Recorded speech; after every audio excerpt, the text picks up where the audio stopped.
Welcome to the Catalyst Sale Podcast. 2020 will be filled with a series of tests. So why not get the year started off a little early with a series I ran via LinkedIn and YouTube, connecting the dots between some of my favorite holiday movies and lessons that apply to sales, business, and life. This is one of 5 episodes where we'll share 5 of the segments originally launched as videos. If you'd like to see the original videos, please check out the links in the show notes.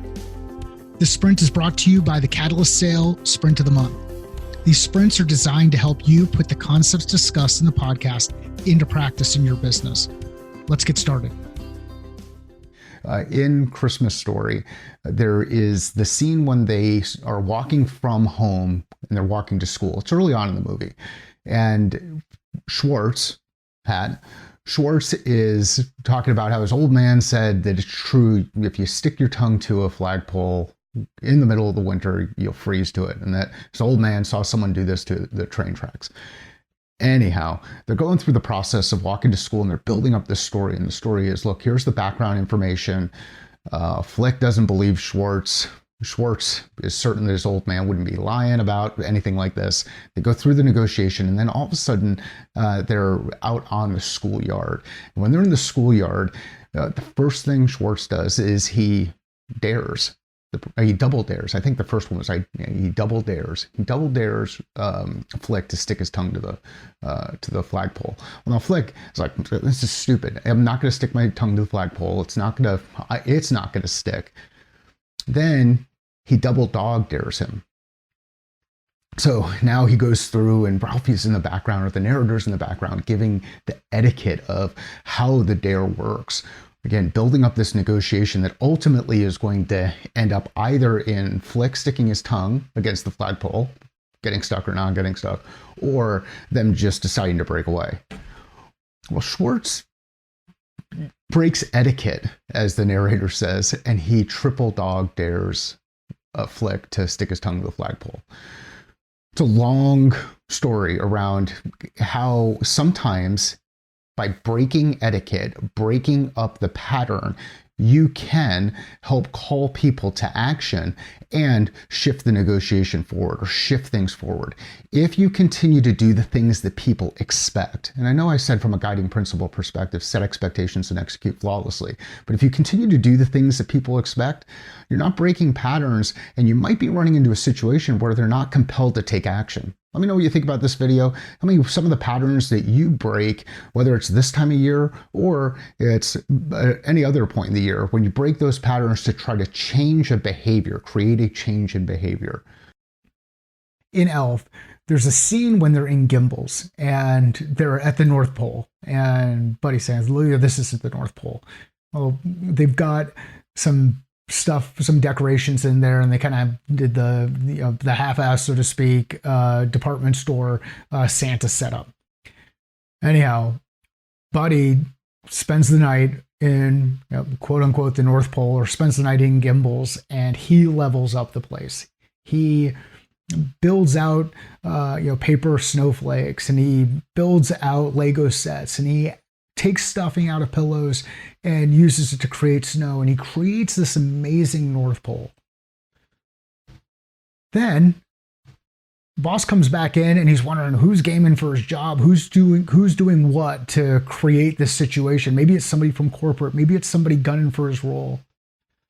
I want you to think about the things that you do in your business to help level up the business. How do you level up the way that you interact with your customers? How do you level up the support, the service that you provide to your customers?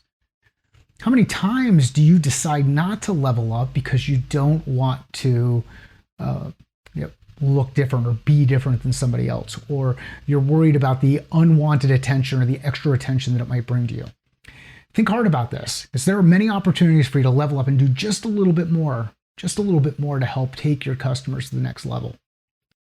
I was at an event earlier this week, and it was announced or revealed that the #1 Christmas movie or holiday movie of all time is Home Alone. Well, how can I do a series like this and not include the #1 movie of all time? I don't know how real that data is, but that's what was said. Anyhow, I watched Home Alone again last night for the first time in a number of years. And one of the arcs that I saw throughout this story is overcoming fear. If you go to the beginning of the episode, they talk about the old man with the snow shovel and how scary he is. And anytime that Kevin interacts with him, he gets scared and runs away. Then you get into this situation where he's sitting in the church and actually has a conversation with the old man. And in that conversation, the old man talks about his fear of making contact with his with one of his kids. And Kevin shares a story about overcoming the fear there. Earlier in the movie, they go through this scene where Kevin, now that he's alone, has to actually go downstairs and into the basement and do some laundry. So he has to be by the boiler. He overcomes his fear of the boiler. He thinks the boiler is this animal. So there's this arc that stays consistent throughout the movie. Overcoming fear. How does perception play into reality? And what can you do to overcome those fears? Anyhow, what I'd like to hear from you is, what are you doing in your business, in life, in your career to help you overcome fear? We're back to Christmas vacation. As you can see, I've got my cousin Eddie garb on. I've even got a little bit of a little drink here in the moose mug. It's coffee, if anybody's paying attention. But in that scene where they're at the table on Christmas Eve, everybody's together. They're having a great conversation. Aunt Bethany's there. The entire group is there. The kids are there. Snots, the dog, is under the table. Anyhow, they're going through the different interactions that they have at any Christmas Eve dinner that you might be a part of. Well, then Clark starts to tell a story.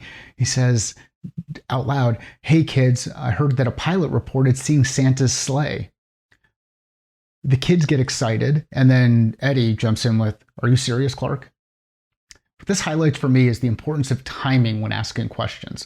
Know your audience, know the right time, because the wrong question asked at the wrong time could be a momentum killer. Even the right question asked at the wrong time with the right audience could be a momentum killer. Think about the people that are around there. So Clark's trying to get the kids amped up and excited about what might happen later this evening and what it's going to be like earlier in the morning. Yet, when the story starts, Eddie asks the question, "Are you serious, Clark?" So I want you to seriously think about the questions you ask, what your timing is on those questions, where you keep track of those questions, and how you make the decision to ask a question in front of a large group or a small group, and how do you time those. I'm going to go back to Charlie Brown's Christmas. In Charlie Brown's Christmas, there's the scene where Sally is looking for her big brother. She's looking for Charlie Brown because she wants some help writing her Christmas letter. She's writing her Christmas letter to Santa, where she's going to make her ask her request for a couple of different things, including 10s and 20s. Anyhow, as Sally goes through and she starts reciting the items that she wants in her letter, she starts with just a couple of questions. She asks how his summer's been. "Santa, how's your summer been? How's your wife?" She's working to build rapport. It's important that we build rapport in the communication that we have with our customers. Many of them, it's the first time that they're hearing from us, or the first time they're engaging with us. It might be a second or third time, but as we build rapport, we start to demonstrate that we're taking an invested interest in the person on the other side. Please let me know what you think via catalystsale.com, via the live chat, or via the Catalyst Sale Twitter handle. You can learn more about the sprint of the month by going to catalystsale.com and clicking on sprints. Thanks for listening. Sales is a thinking process. How are you thinking differently about yours?